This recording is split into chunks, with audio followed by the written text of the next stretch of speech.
Bonjour, Sylvain Rantodron, directeur des opérations.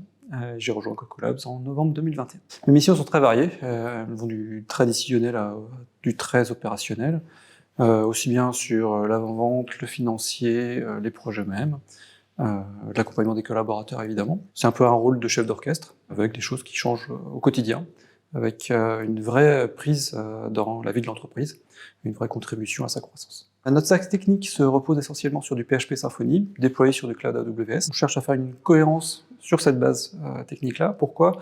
Pour éviter de diversifier trop les compétences chez nos collaborateurs, mais donc de garantir une certaine productivité, de la vélocité et de la fiabilité de nos développements. Les clients sont toujours à la recherche de qualitatif, et dans notre cadre d'expertise marketplace, on cherche aussi cet aspect qualitatif, pas simplement l'aspect conseil. Cette base technique, on la retrouve aussi dans le choix des éditeurs avec lesquels nous sommes partenaires.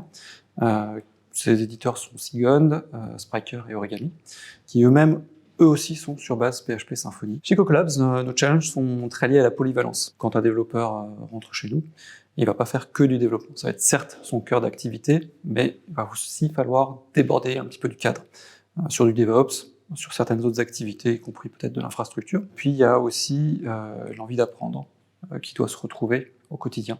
Nos marchés sont tout le temps en mutation. Il faut s'adapter, il faut découvrir, il faut faire de la veille. Chez Cocolabs, vous allez travailler sur des projets qui sont très concrets, très liés à l'économie réelle.